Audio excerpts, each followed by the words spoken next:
Conclude చేయండి. సైతాన్ అనేది మొదటిసారి నేను విన్నది షర్మిల గారి నోటి వెంటే. సైతాన్ సేన, సైతాన్ సైన్యం. సరే సార్, అది ఆ విజ్ఞతకి వదిలేద్దాం సార్.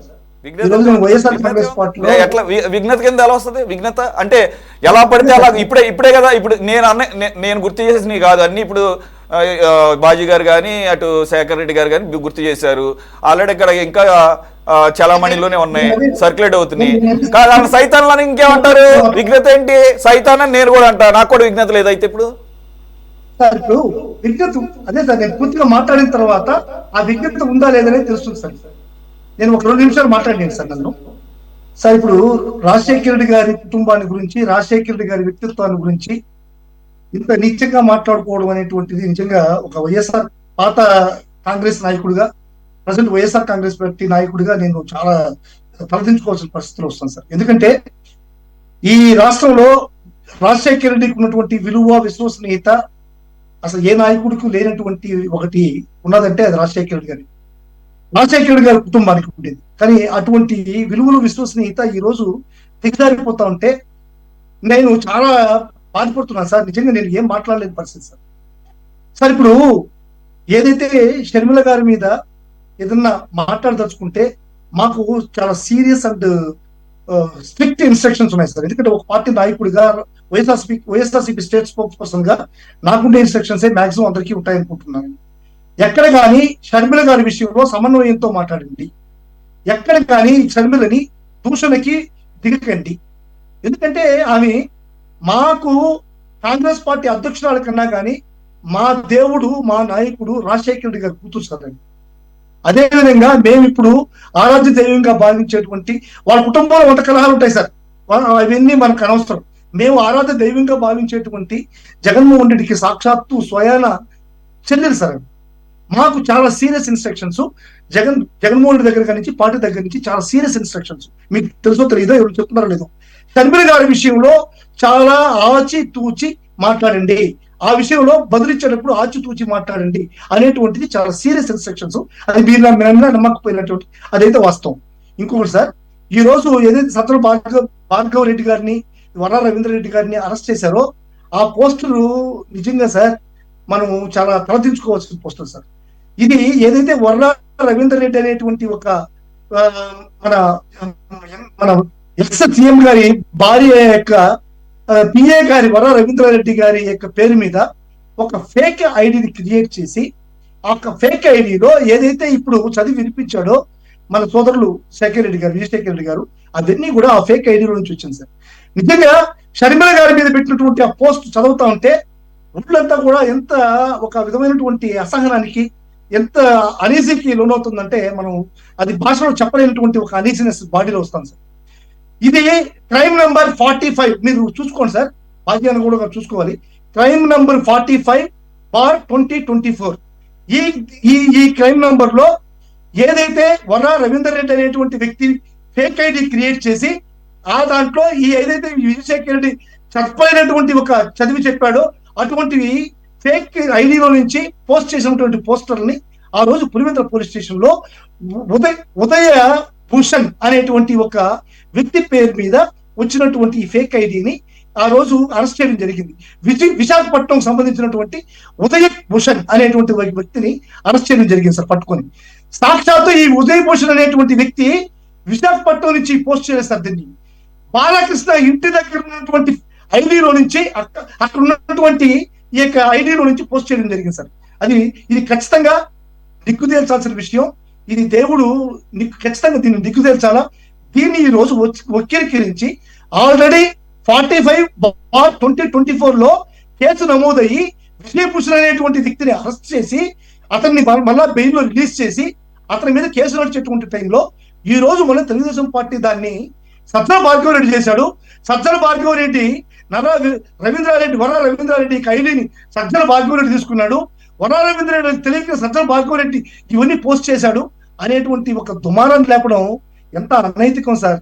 ఇది ఒక కుటుంబంలో పెట్టినటువంటి కలహాలు, ఒక ఇద్దరు అక్క అన్న చెల్లెల మధ్య ఉన్నటువంటి ఈ యొక్క స్ప్లిట్ ని దూరం చేసేటువంటి కార్యక్రమం ఒక కుటుంబాన్ని నాశనం చేసేటువంటి కార్యక్రమం.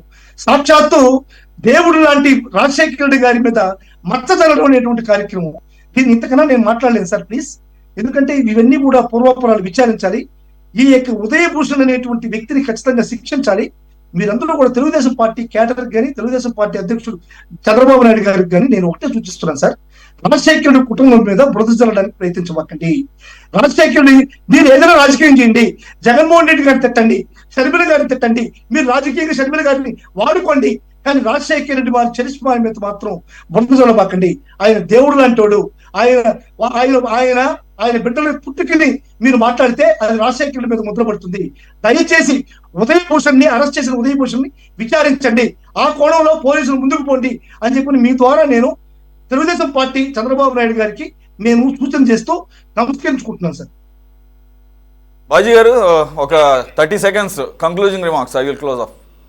నేను ఒకటే అడుగుతున్నాను మధుసూదన్ రెడ్డి గారిని, ఈవేళ షర్మిలారెడ్డి గారి మీద కానివ్వండి, సునీత మీద కానివ్వండి, తర్వాత వీళ్ళిద్దరే కాకుండా అమెరికా నుంచి ఒకడు ఇంకా భయంకరమైన బూతులతోటి పెడతా ఉంటాడు వాడు కానివ్వండి, వీళ్ళందరూ మరి మీద మీరు నిజంగా అంత ప్రేమ ఉంటే రాజశేఖర రెడ్డి గారి ప్రతిష్ట ఆయన కుటుంబం ఎంత కళంకం అవుతుందని మీకు అంత బాధ ఉంటే వీళ్ళ మీద వ్యతిరేకంగా ఏనాడైనా మీరు మాట్లాడారండి?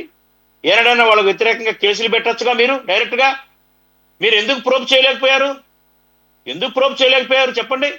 మీ పార్టీ అధికారంలో ఉన్నప్పుడు కూడా చాలా వచ్చినాయి, ఎందుకు చేయలా మీరు? డైరెక్ట్ గా మీరు ఎందుకు ఇన్వాల్వ్ కాలేదు? మీరు ఎందుకు ఇన్వాల్వ్ అయ్యి కేసులు పెట్టలేదు? ఒక క్వశ్చన్. రెండో క్వశ్చన్, అనేకమైన భయంకరమైన వైసీపీ సోషల్ మీడియా హ్యాండిల్స్ ద్వారా భయంకరమైన పోస్టింగ్స్ వచ్చినాయి. వీళ్ళ మీదే కాదు, టీడీపీ వాళ్ళ మీద కానివ్వండి, ఎవరైతే వీళ్ళని వ్యతిరేకిస్తున్నారో వాళ్ళందరి మీద కూడా. ఇవన్నీ కూడా ఉదయభూషణ్ వైజాగ్ అతనే చేశాడా? మీరు మీ వాళ్ళకి ఏం పాపం తెలియదా? మీ సోషల్ మీడియా హ్యాండిల్స్ ఏ పాపం తెలియదా? మీరు శుద్ధ పూసలా? చెప్పండి సమాధానం. ఒక్క నిమిషం అక్కడ దాకింది సార్.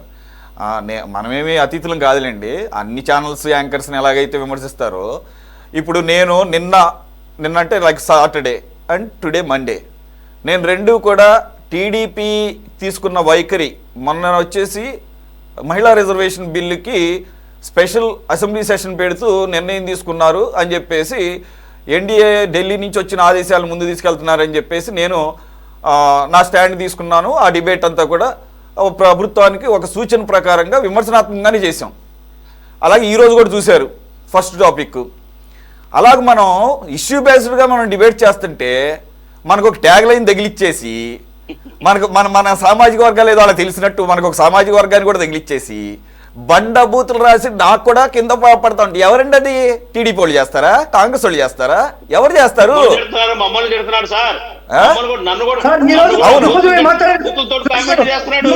అవును, ఎవరు? ఏ హ్యాండిల్స్? ఇవన్నీ కూడా కుట్రపో కాదండి.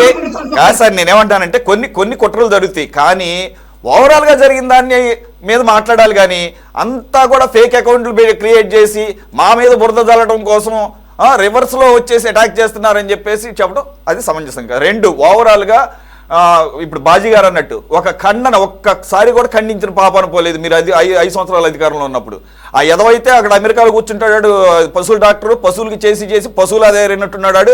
ఆడికి మనిషి అన్న సంగతి మర్చిపోయి అడ్డుగోలకి ఈ రోజు కూడా అలాంటి వీడియోలు చేస్తాడు. ఆడికి దమ్ముంటే ఇండియా వచ్చి మాట్లాడే దమ్ము లేదు ఆడికి. ఆడి మీద కనీసం ఒక్క ఖండన లేదు. ఆడొక ఎదవా, ఆడికి మాకు సంబంధం లేదని ఏదో నామమాత్రంగా ఎప్పుడో ఒకసారి చెప్పారు, అంతే తప్ప చూసి ఆనందించడం, వాడిని కూడా అవసరమైతే మన వీడియోలో వాడేసుకుంటాం. కాబట్టి ఇవన్నీ చూశారు సార్. మీరంటే మధుసూదన్ రెడ్డి గారు మీకు కొన్ని వాల్యూస్ ఉన్నాయి, నాకు తెలుసు. మీరు పర్సనల్గా కొంత ఇది ఉంది కాబట్టి, గ్రాటిట్యూడ్ ఉంది కాబట్టి ఇంకా న్యూట్రల్గా ఉన్నారు. కానీ ఆ రకమైనటువంటి కల్చరే కనపడింది. అలాగని చెప్పేసి టీడీపీ అని తక్కువ తినలేదండి చెప్పే కదా. కొన్ని ఆకులు ఎక్కువ తక్కువ తింటున్నారంతే, చదువుతున్నారంతే. ఈ రోజు సార్ డైలీ 1-2 కాల్స్ వస్తాయి సార్. అమ్మ అక్క అంటూ నన్ను డైలీ 1-2 కాల్స్ వస్తాయి సార్. ప్రతి డిబేట్ కి ఒక 20 నుంచి 30 మెసేజ్లు నేను ఫేస్బుక్ లో, వాట్సాప్ లో పెడితే మన డిబేట్లు కూడా ఎన్ని బండబూతులు అంటే మా అమ్మని మా అక్కని నా భార్యని ఇక అవన్నీ ప్రతిఫలం చేస్తుంది. అవన్నీ మీకు పట్టించుకోవాల్సిన పెట్టాలా? అవసరం లేదు. ఇక అవన్నీ పట్టించుకుంటా కూర్చుంటే ఇక మనం డిబేట్లు చేయలేము, నేను నా డ్యూటీ చేయలేను, మీరు మీ అధికార ప్రతినిధులు కొనసాగలేరు. కానీ బట్ దేనికైనా ఒక లిమిట్ ఉంటుంది. ఓవరాల్గా అయితే కనుక ప్రజలు ఇవన్నీ గమనిస్తుంటారు. అవే మన పార్టీల భవితవ్యాన్ని కూడా నిర్ణయిస్తాయి. ఆ బేసిక్ దాన్ని మర్చిపోకూడదు. Anyway, thank you very much for joining. Masudan Reddy గారు, బాజీ గారు, శేఖర్ రెడ్డి గారు అండ్ కోటేశ్వర్ గారు. ఇది వాళ్ళ టాప్ డిబేట్. మరో అంశంతో మళ్ళీ